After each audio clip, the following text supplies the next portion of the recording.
All right, welcome to The Explainer. Today, we're going to get into the mind of a true sonic architect, Toru, the guitarist and leader of the absolute global rock phenomenon that is One OK Rock. You hear their music and it's just huge, right? From these totally explosive riffs to really delicate, beautiful textures, Toru's guitar is right at the center of it all. So, how does he do it? That's what we're here to figure out, piece by piece. So, here's how we're going to tackle this. First, we'll talk about the band's overall sound, then get into his guitars, his amps, and of course his pedals. Then, we'll zoom out to look at his whole philosophy before, and this is the fun part, showing you how to get that massive tone for less. To kick things off, you really have to understand Toru's role. This is a band that can play a heavy rock anthem 1 minute, and then a heartfelt ballad the next, all for a massive worldwide audience.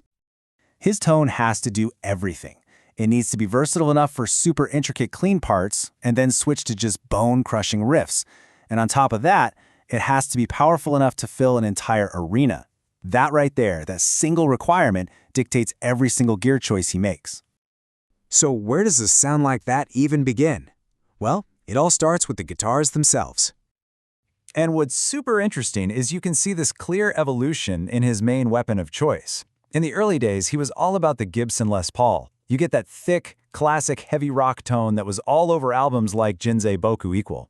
But as the band's sound got bigger and more demanding, he made a big switch over the Paul Reed Smith or PRS guitars. Why?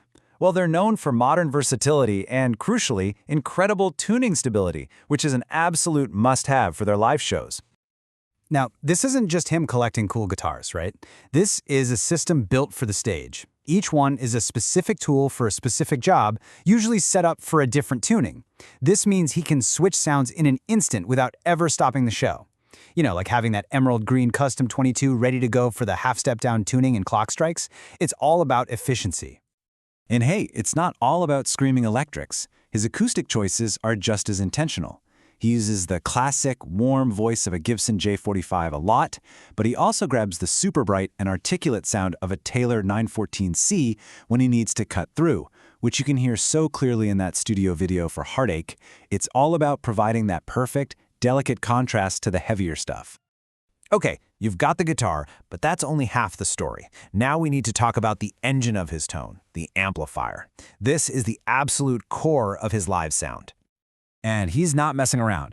The heart of his rig is the Friedman BE100.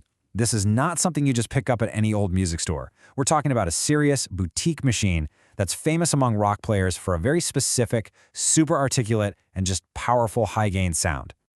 So the Friedman is a master at creating what a lot of players call the brown sound. And what is that exactly?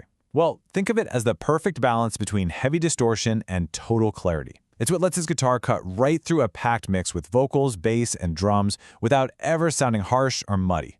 It's all about that powerful, clear mid-range. But, you know, one legendary amp is never enough, right? He builds this entire palette of different gain tones by adding other legends into the mix. He's got a modified Marshall for that classic British crunch, and a Mesa Boogie dual rectifier for when he needs to go even heavier.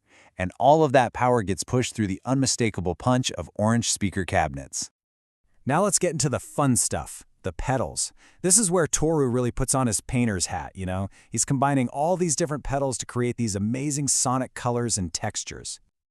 Okay, this right here is a huge piece of the puzzle for his massive sound.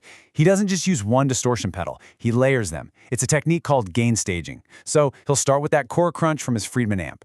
Then, for a bit more dynamic response, he'll add an overdrive like the Oko Diablo. But for the really heavy parts, bam, he kicks in something like the Oko Dominator. It's about building a rich, complex sound, not just cranking one knob to 10. And beyond all that dirt and grit, you need that huge sense of space, right? That's where these incredible digital pedals come in. The Strymon, Big Sky, and Timeline. Those are the source of those gorgeous atmospheric reverb and delay sounds you hear on the records. And then you've got pedals like the Pog 2 and the Whammy 5 that let him add these otherworldly layers and create really dramatic, sweeping pitch effects. Okay, so we've looked at the guitars, the amps, the pedals. Now let's tie it all together and get into the why, the philosophy that guides all of these choices. This is where it really clicks. The big thing to understand about Toru is that he doesn't think like just a guitarist. He has a producer's mindset.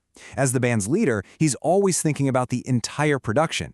He's making sure his guitar parts support the vocals and drive the song forward, but without just steamrolling everything else. And you can see this philosophy in his techniques. He uses tools like an MXR EQ to surgically control frequencies, carving out a perfect spot for his guitar in the mix. In the studio, he uses the full stereo field, with effects and clever panning, to make the sound totally immersive and just massive. It's a complete sonic strategy, not just plugging in and hoping for the best.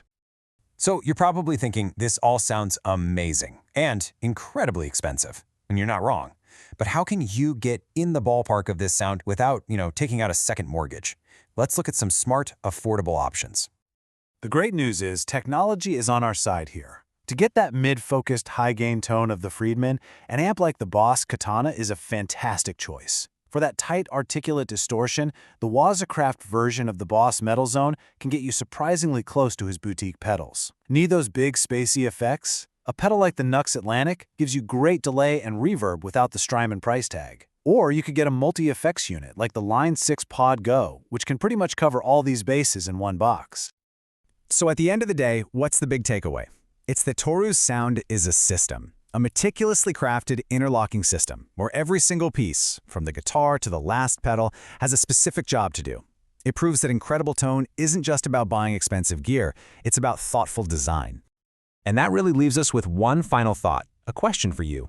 Toru built his entire rig, piece by piece, to achieve his vision of a global rock sound. So what kind of sound are you building? What does your gear say about your musical vision?